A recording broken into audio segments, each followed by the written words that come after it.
Welcome to another episode of Frankly Speaking Sports Interviews, brought to you today by Beef O'Brady's in Bentonville, Arkansas. Great food, great drinks, great service. Stop by Beef O'Brady's today and tell them Frankly Speaking Sports sent you. Line. He covers the Arkansas Razorbacks for Hogville and Pigtrail Nation, Otis Kirk. Otis, how you doing today? Well, hey, I'm doing great, man. Thanks for asking me, and thanks for having me on here, and I hope everybody out there is doing great today, and everybody's staying safe, and getting through all these crazy times we're in, man. Yeah, I completely understand. I'm going to need some help from you, Otis, because, I was born in New York, but I lived in Florida the last 36 years. So, I obviously was an SEC East fan and pulled for the Gators when I was down there. I was a big Gator fan. Do me a favor. Tell me I'm wearing an Arkansas shirt now. I'm wearing an Arkansas hat. What is it about Arkansas's sports that, I've been here and everybody I see talks about Arkansas, the Razorbacks. What is it that is so special about this college?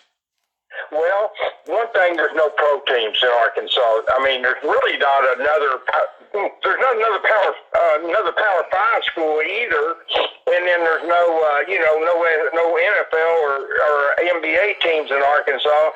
So everybody kind of rallies around the Razorbacks, and when the teams are doing good, it really gets crazy around here. But football's been down. I think basketball's coming back. Baseball's, of course, has been very good the last several years.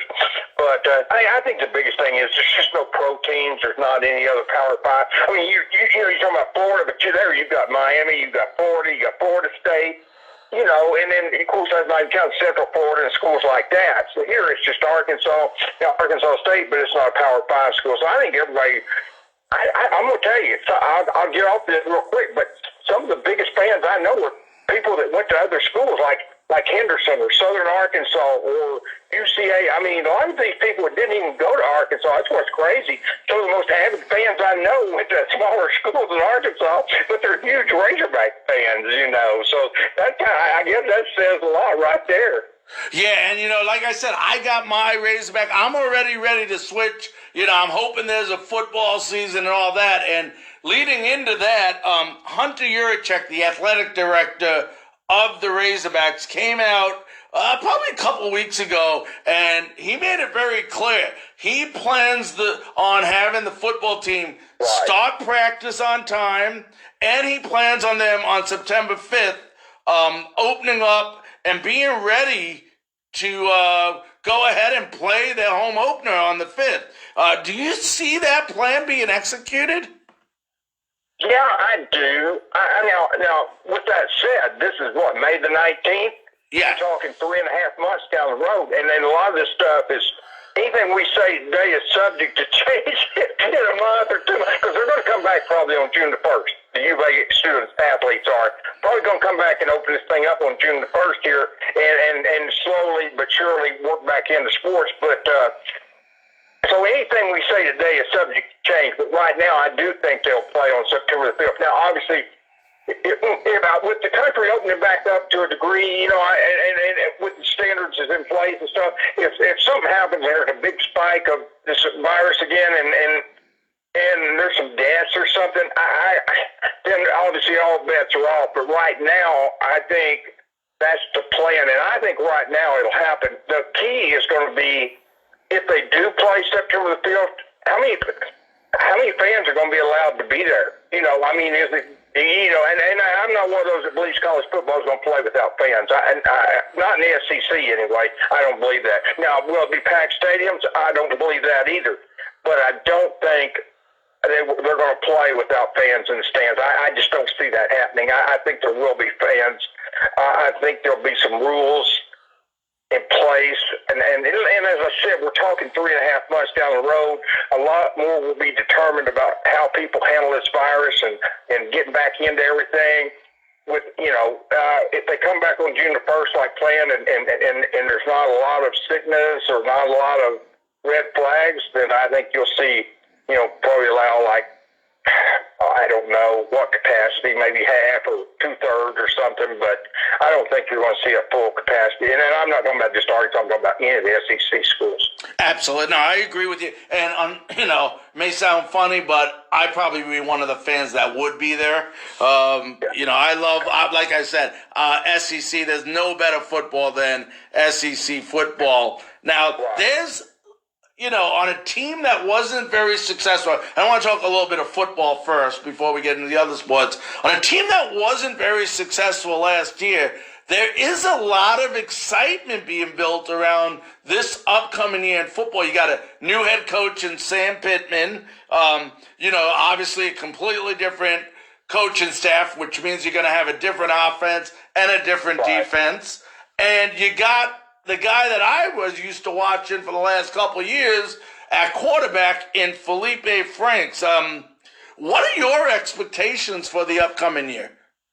Well, I think it could vary from anywhere from. I'll tell you what I'm gonna kind of give you my best case scenario, and here's what I'm thinking: if Arkansas can win 3 of their 4 non-conference games, that obviously means they'd lose at Notre Dame, but they'd lose at Monroe, Nevada, and the other little school they play. I think if you win those 3, then you beat Mississippi State, Ole Miss, and Missouri. Now, and there's no guarantee they will. But I'm just saying, if they do, those are winnable games. And so that would be 6-6 right there. And that's assuming they lose everything else. I don't know that you can chalk up Tennessee as an automatic loss, but on paper, they're obviously going to be a pretty big favorite over Arkansas, and then obviously A&M is too. It's just Arkansas and A&M play so close every year that you could almost throw out the records. And, that's a game that comes down to the last series, the last few years. I think if Arkansas can, the biggest thing is 4 to 6 wins, be competitive in the losses, don't, and have a vision. Something that fans can see progress is being made. When you're in your second year and you're losing to San Jose State at home, you're getting blown out, by Western Kentucky. There's not a vision there. It doesn't look like there's a plan in place. I think getting Franks was huge. You've obviously seen more of him than I have. I've seen him some on TV, some in games. I remember when he was in high school. When he was a high school All-American. I saw him then. But I think he helps. The biggest thing with Felipe, here's my opinion on him. And we all have opinions how good he is or how great he's going to be. But my biggest thing is he's an experienced SEC quarterback who has won in the SEC. And I think that's huge for this team because I think right now what they need more than anything they need leadership at that position. And this is a guy who should be able to command some leadership in the fact that he's won in the SEC, he's been in the SEC, he's had success in the SEC. How many other players at Arkansas right now can say they've had success in the SEC? There's not very many. And so therefore, I think that's a big deal getting Franks. I would say my expectations for this team is 4 to 6 wins, and if things go good, and obviously they could slip up on some other teams, but that's going to require a lot but those are games that they need to start winning. Is those non-conference games, the non-conference games, and then you've got to be able to beat Ole Miss, Mississippi State, Missouri. You've got to be able to. Willie, I don't know, but you've got to win those games in years they're winnable. And then other teams, like I said, some other teams will slip up along the way, and you can get a win here or there. But that's my expectations for this team. It would have helped if they had spring football, but they didn't. But then again, the other 3 teams that I talked about in the SEC, one thing you can think about there, the Missouri, Ole Miss, Mississippi State, they've got new coaches too. That's one thing to think about because people always say, well, Arkansas didn't have spring football with a new coach staff. But those schools have new coaching staffs too. And I don't know if they had a few spring practices before it's canceled. I haven't done that much research on those 3, but they didn't get through a whole spring. And so, therefore, they're kind of starting out in the same boat Arkansas is in. You see what I'm saying? Yeah. And so I think that gives Arkansas some chances there. Now, bad news is 2 of those 3 SEC games are played away from home, although one of them is a neutral site in Kansas City.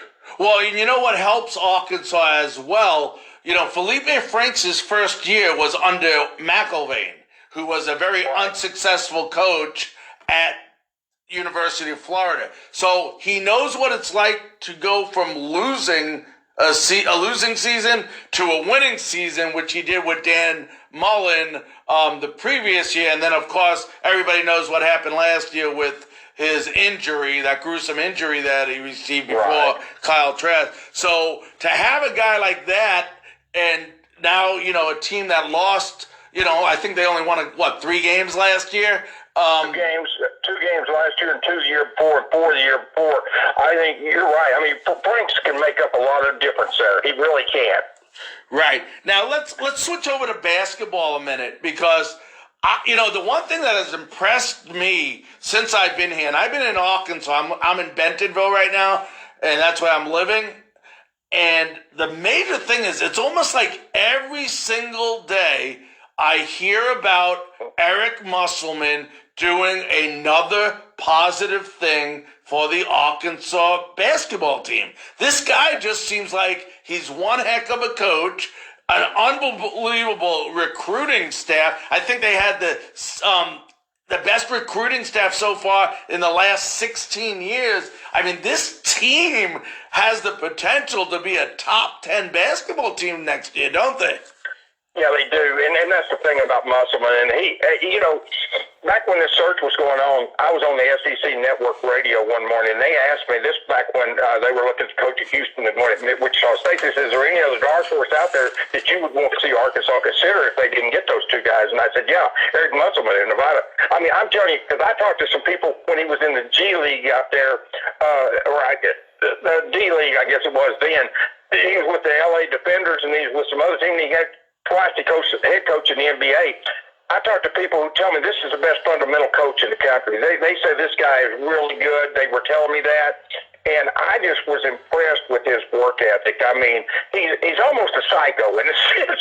And I mean that in a good way. I don't mean that in a bad way at all. I'm talking about he is just a workaholic. And I mean, it's just like the guy, it's like he's wound up with batteries, and these batteries are always full. I mean, if you see what, so I don't mean when I say a psycho, I don't mean that in a bad way. I mean in a good way. It's a compliment. And then, you know, I think the guy he's just, when you work hard, and one thing that I noticed, the biggest difference I think between him and Mike Anderson, and this is not a knock at Mike, because I actually like Mike, I always have, but I think he hired a much better staff than Mike had. I think that to me is just the biggest difference, and I think that's a big difference with Sam Pittman and Chad Morrison is the difference in staff.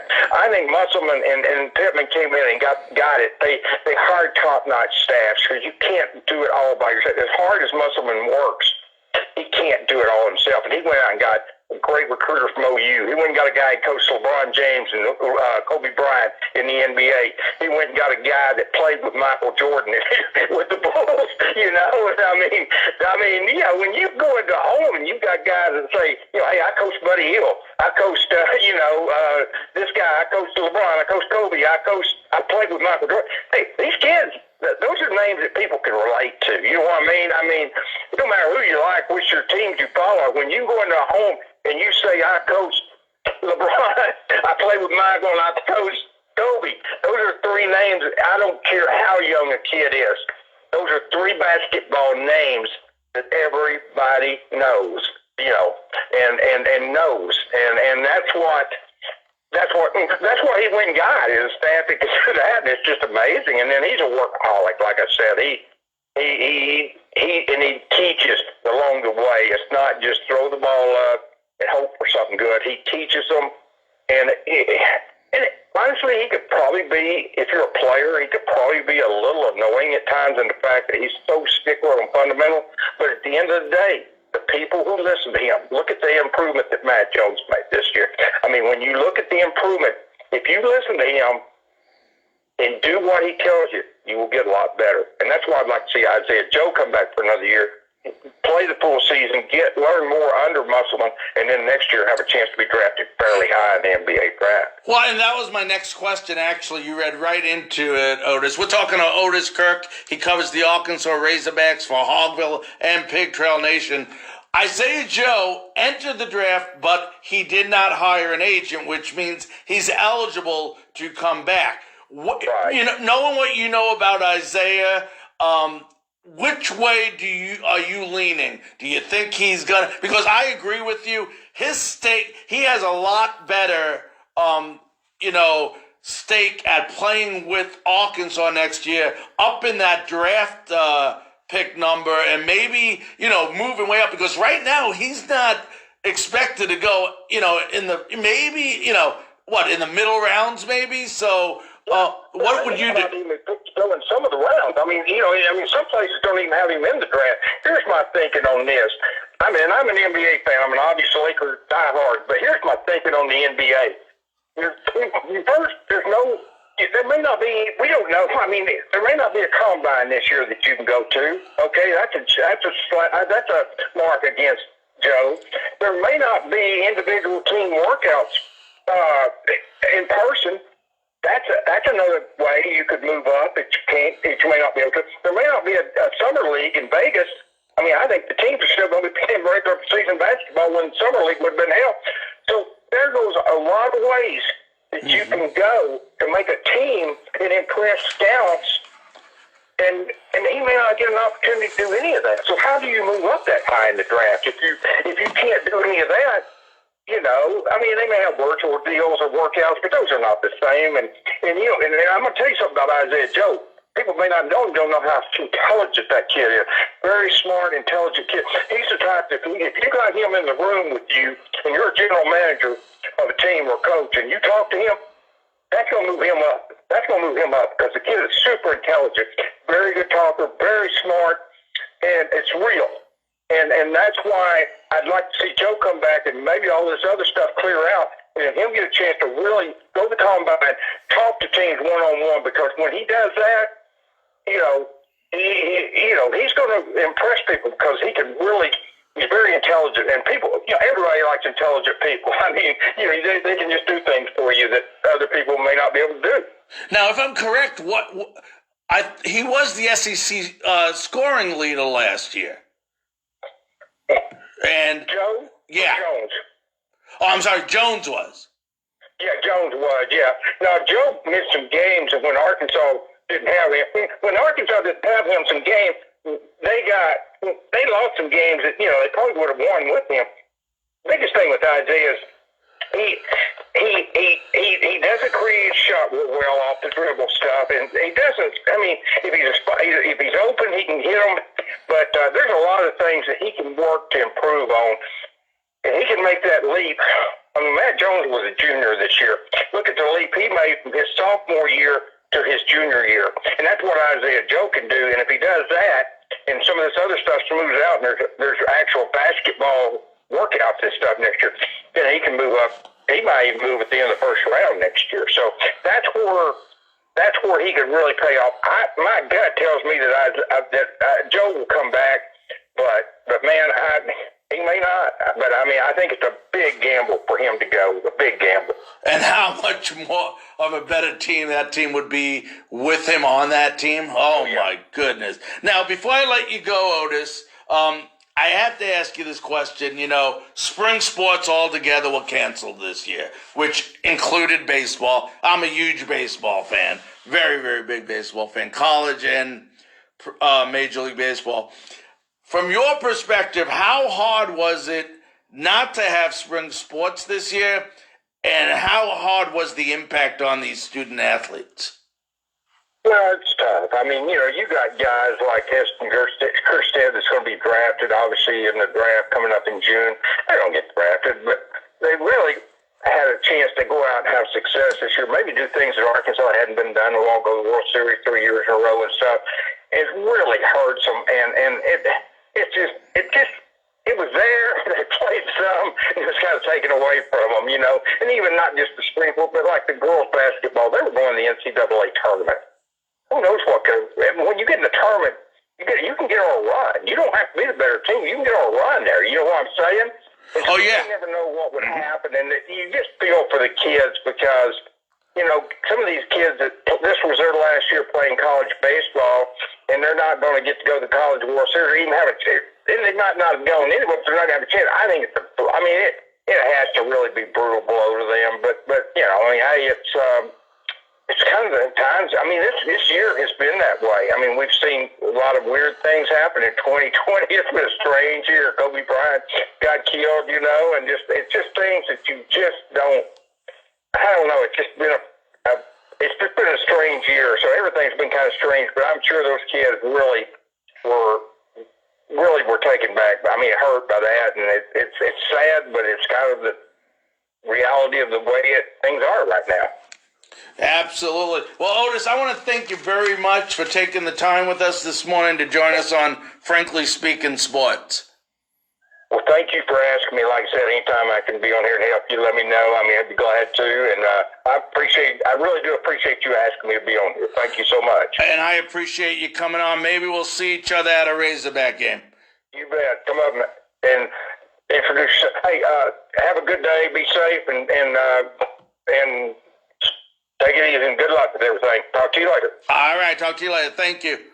That was Otis Kirk. He covers the Arkansas Razorbacks for Hogville and Pigtrail Nation.